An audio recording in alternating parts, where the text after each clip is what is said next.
Sir entire మీ కెరియర్లో the biggest achievement, చాలా risk అయిన యుద్ధాలు ఏమన్నా చేయటం కానీ అందులో పాల్గొనటం కానీ జరిగిందా? 86లో ఒకసారి ఇదే బ్రాస్టాగ్ అనే ఆపరేషన్స్ అనేది ఒకసారి పాకిస్తాన్ వాళ్ళు మన ఇండియన్ ఆర్మీ ఎయిర్ ఫోర్స్ అందరు బార్డర్లోకి వచ్చేసారు, క్లోజ్ టు క్లోజ్.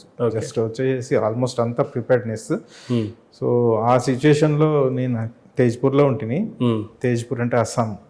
అక్కడ ఒక రోజు సడన్గా బ్యాగ్ అండ్ బ్యాగేజ్ తీసుకొని వచ్చేసేయమన్నారు. వెళ్ళిపోగానే ఒక ట్రాన్స్పోర్ట్ ఎయిర్ క్రాఫ్ట్లో వచ్చేసి ఎయిర్ క్రాఫ్ట్ వచ్చేసింది. దాంట్లోకి ఎక్కేసేమన్నారు. ఎక్కేసేసి ఇమ్మీడియట్గా they took us somewhere. వెళ్ళిపోయామన్నట్టు.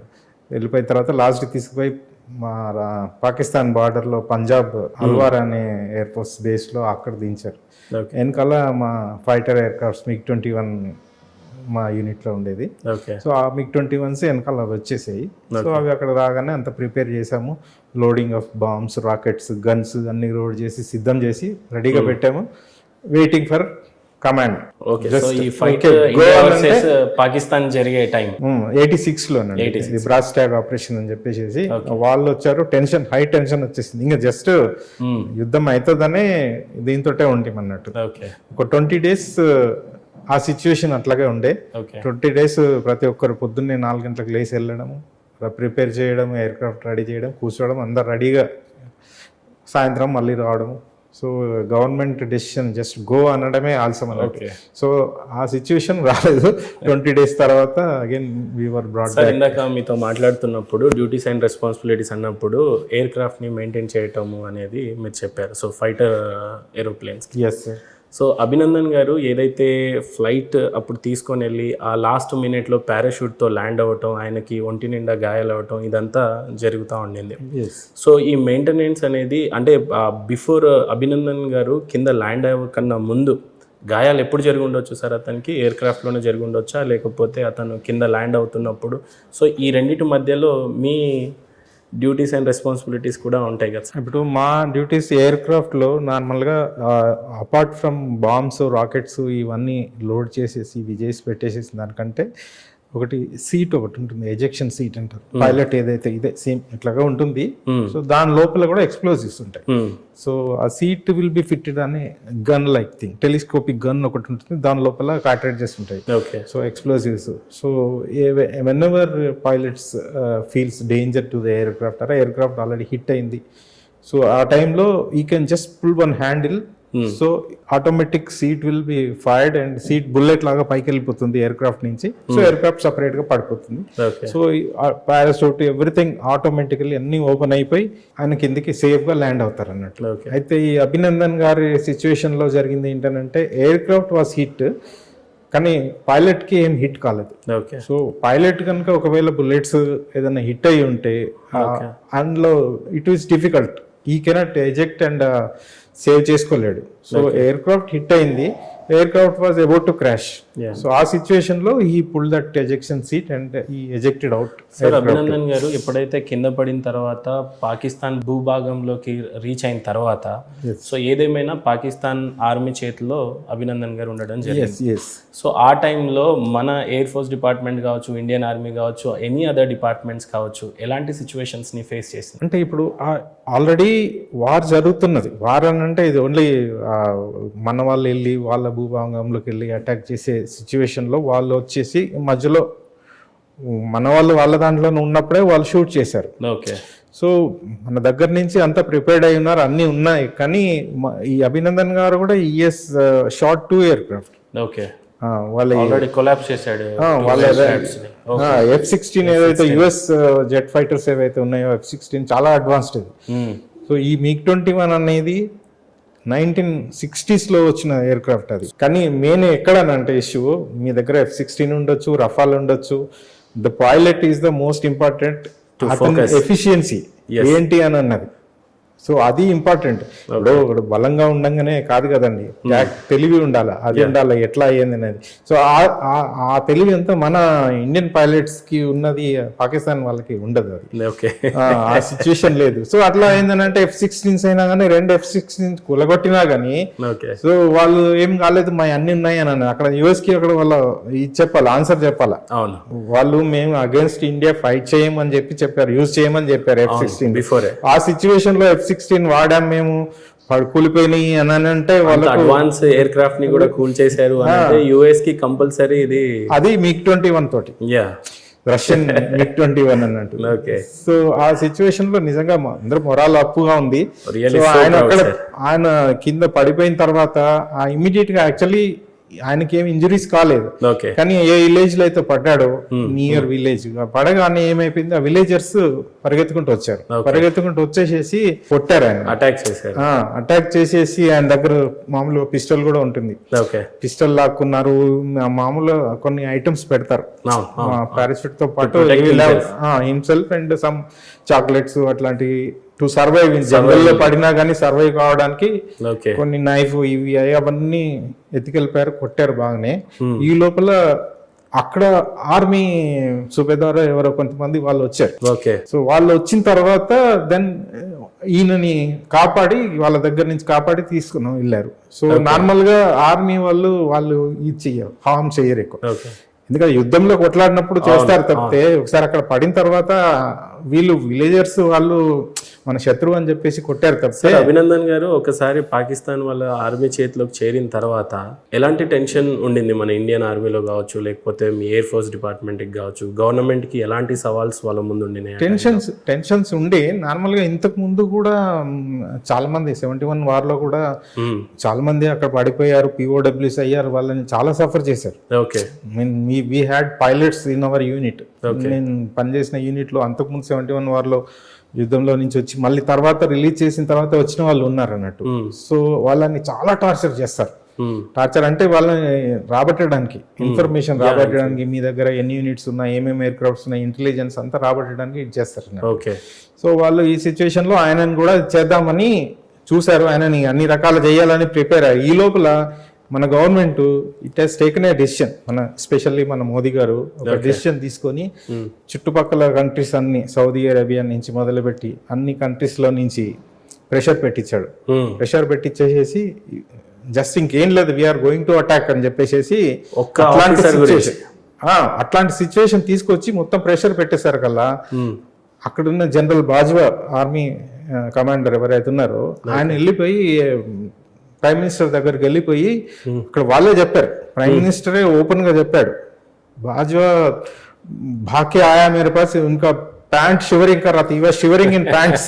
Bajwa చేసేసి ఇండియా వచ్చేసేసి మనల్ని అటాక్ చేస్తుంది, అభినందన్ కు చూడదాం, వదిలిపెట్టేసేయండి అని ఇమ్మీడియట్ గా. అందుకని నెక్స్ట్ డే వాళ్ళు ఇమ్రాన్ ఖాన్ అనౌన్స్ చేశాడు, ఓకే, మేము ఏదో గెస్చర్ లాగా, ఫ్రెండ్లీ గెస్చర్ లాగా మేము వదిలిపెడుతున్నామని బయటకు చెప్పుకొని వెనకాల మాత్రము ఈ భయం పెట్టుకుంది. ఎందుకంటే ఇండియా అటాక్ చేసిందని అంటే వాళ్ళకి ఇంత ముందు ఒకసారి 71 లో దెబ్బతిన్నారు. 93,000 మంది సోల్జర్స్ సరెండర్ అయిపోతే మళ్ళీ ఒప్పచెప్పాం వాళ్ళకి సేఫ్ గా. సో ఆ సిచ్యువేషన్ వస్తుందని భయానికి ఇమీడియట్ గా వాళ్ళు సేఫ్ గా తీసుకొచ్చి వదిలిపెట్టిపోయారు వాళ్ళు.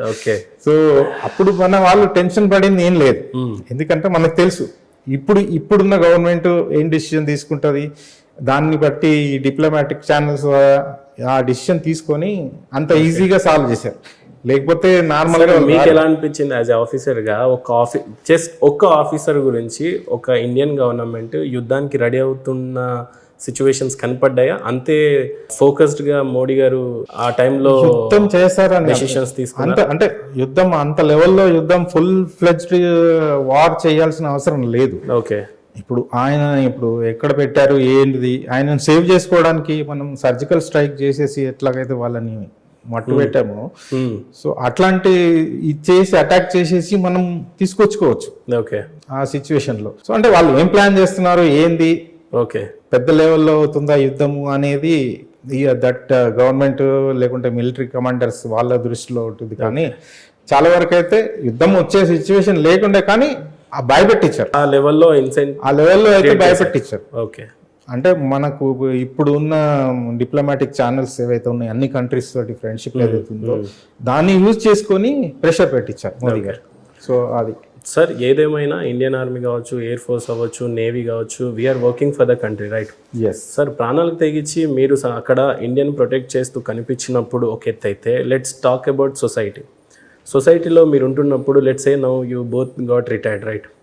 సో జాబ్ చేస్తున్నప్పుడున్న రెస్పెక్ట్స్ ఎలా ఉండేవి, ఇప్పుడు కూడా నియర్ బై మీరు ఉంటున్న నైబర్హుడ్స్ ఆ రెస్పెక్ట్ ఎలా ఉంటుంది, అప్పుడు ఎలా ఉండింది, ఇప్పుడు ఎలా ఉంటుంది? Same sir almost. ఎందుకనంటే వీఆర్ సోల్జర్స్, బయటకు వచ్చిన తర్వాత కూడా వీఆర్ సోల్జర్స్. సార్ ఎప్పుడైనా ఇండియన్ ప్రొటెక్ట్ చేయడానికి మీరు అంత రిస్క్ చేస్తున్నారని అనిపించినప్పుడు సొసైటీలో కొన్ని అప్పుడప్పుడు జరుగుతూ ఉంటాయి, కొన్ని రేప్స్ అవ్వచ్చు, అటాక్స్ కావచ్చు, ఇంటర్నల్ గొడవలు కావచ్చు, ఇవన్నీ చూస్తున్నప్పుడు ఎలాంటి మెసేజెస్ ఇవ్వాలనిపిస్తుండేది మీకు? ఇవ్వాలని అనిపిస్తుంది. బట్ లోకల్ వ్యవస్థను చూసి, లోకల్ లీగల్ ప్రొసీజర్ చూసి మనం అంత చేస్తే మనకు సపోర్ట్ ఉండదు అనేది ఒక దాని కొరకు కొంచెం బ్రేక్ వేస్తాం. అంటే we cannot take law into our hand. Yes yes. So we can only okay అంటే టు టాక్ ఆన్ మీడియా, అంటే ఈరోజు మనం మాట్లాడుతుంది 10 మంది చూస్తారు కాబట్టి you have a opportunity to speak out, కాబట్టి అందుకని నేను ఒక చిన్న ఎగ్జాంపుల్ చెప్తాను. మేము ఇదివరకు ఢిల్లీకి పోయి ఝాన్సీ పోయింది. ఝాన్సీలో అక్కడ నైట్ దోపిడీలు అయ్యేది, స్టాక్ ట్రైన్స్ ని ఆపేసేది, లేకపోతే ఎక్కడ ఉండేది. ఓకే. మాకు అప్పుడప్పుడు రిజర్వేషన్ దొరకకపోయేది. కొన్నిసారి మిలిటరీ కంపార్ట్మెంట్ దొరకకపోతే ఏదో రిజర్వ్ కంపార్ట్మెంట్. కొందరు ఈ ఫౌజీ హేవ్స్ కు జగా దేదో, వాళ్ళ కాన్ఫిడెన్స్ ఏంటంటే ఏమన్నా మనకైతే ఈ నైట్ లో కాపాడడానికి ఫౌజ్ మాతో ఉన్నారు. ఇప్పుడు డాక్టర్ కింద కోచ్ లో ఉంటే అనౌన్స్మెంట్ ఎలా అయితే చేస్తారు, లైఫ్ సేవ్ చేస్తారు, చాట్లో ఉంటుంది డాక్టర్ అండ్ కోచ్ అని. అదేవిధంగా కొందరికి ఆ యొక్క దృఢంగా ఒక అది ఉంటుంది, ధైర్యం. ఫౌజీ ఆయా ఇసుకో బిటా యార్ బహుత్ అచ్చా హై, వాళ్ళ యొక్క ఉద్దేశము అది.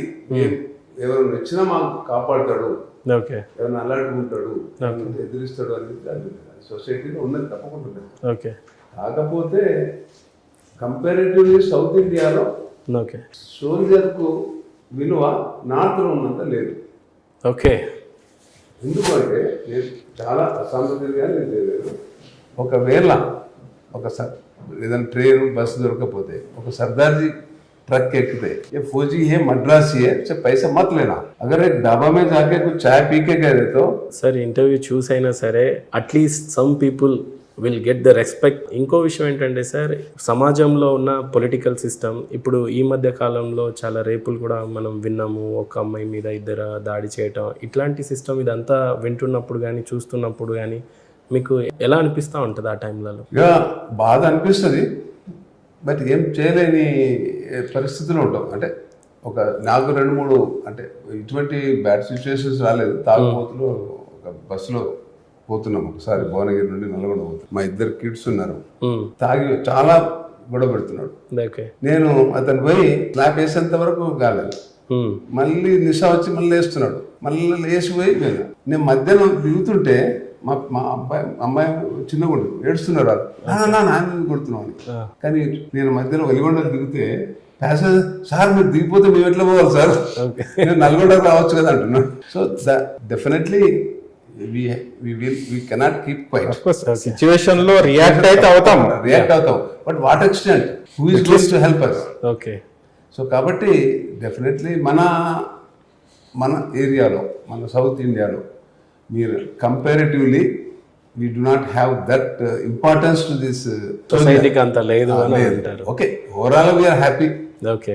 फौजी है अच्छा है, थोड़ा अच्छा है, నియత్ వాలా హై, ఓ హై, ఆనెస్ట్ హై. సార్ విఘ్నేష్ గారు, ఇందాక మీరు మాట్లాడుతున్నప్పుడు అడ్వాన్స్ టెక్నాలజీ ఎయిర్ క్రాఫ్ట్ పాకిస్తానే వాడగలిగింది. మనం ఎప్పుడో 1980లో ఉన్న మిడ్ ఎయిర్ క్రాఫ్ట్ని మనం వాడాము, వాళ్ళు అడ్వాన్స్ టెక్నాలజీ అని అన్నారు. సో ఈరోజు కూడా ఇండియా ఒక రష్యా నుండి, లేకపోతే ఇజ్రాయెల్ నుంచి, లేకపోతే యూఎస్ నుంచి ఇంపోర్ట్ చేసుకునే సిచ్యువేషన్స్ ఉన్నాయని విన్నాం. సో అప్పుడున్న ఎయిర్ ఫోర్స్ డిపార్ట్మెంట్ కావచ్చు, లేకపోతే కరెంట్ గవర్నమెంట్ వచ్చిన తర్వాత ఎయిర్ ఫోర్స్ సిస్టమ్ కావచ్చు, ఎంత పవర్ఫుల్గా మనం ఎదగగలిగాము, ఇంకెప్పుడు ఎదుగుతామని మీకు అనిపిస్తూ ఉంటుంది? ఇప్పుడు చాలా ఈ సిచ్యువేషన్లో ఇప్పుడున్న గవర్నమెంట్ మేబీ లాస్ట్ 8 years నుంచి చాలా ఇంప్రూవ్ చేసిందండి. ఇప్పుడు మనకు ఎక్విప్మెంట్ అసలు ఇంతకుముందు బుల్లెట్ ప్రూఫ్ జాకెట్స్ లేకుండే సొఫిస్టికేటెడ్ ఎక్విప్మెంట్ కానీ, సొఫిస్టికేటెడ్ గన్స్ కానీ, అడ్వాన్స్డ్ ఎయిర్ క్రాఫ్ట్ కానీ ఏమీ అంత ఇదిగా లేకుండే. అంటే మనము ఎప్పటికప్పుడు అప్గ్రేడ్ చేసుకుంటూ పోవాలి. ఎందుకంటే పక్కన ఎనిమి వాళ్ళు అప్గ్రేడ్ చేస్తున్నప్పుడు మనం దానికి ధీటుగా మనం అప్గ్రేడ్ చేయకపోతే మనము పాతకాలం అవే వాడితే, అఫ్ కోర్స్ నేను ఇప్పుడు చెప్పిన MiG-21s కూడా అవి 1960s లో బిగినింగ్ లో వచ్చినాయి. సో వాటిని 60s లో వచ్చినవి. సో ఆ వాటిని మోడిఫై చేసుకుంటూ వాటిని మళ్ళీ ఇవి చేసుకుంటూ వాటిని మనం వాడుకుంటూ ఆయననే చాలా ఇది తీయగలిగాం. ఓకే, దాంట్లో నుంచి బాగా యూజ్ చేసుకున్నాం వాటిని. లేటెస్ట్ ఆఫ్ కోర్స్ MiG-23s వచ్చాయి, MiG-27s వచ్చాయి, MiG-29 వచ్చింది, సుఖాయ్ వచ్చింది, సుఖాయ్ 31 వచ్చింది, జాగ్వార్ ఫ్రాన్స్ నుంచి జాగ్వార్ వచ్చింది, మనకు ఈ రఫాల్ వచ్చాయి, ఇవన్నీ అడ్వాన్స్డ్ ఇవి వచ్చాయి.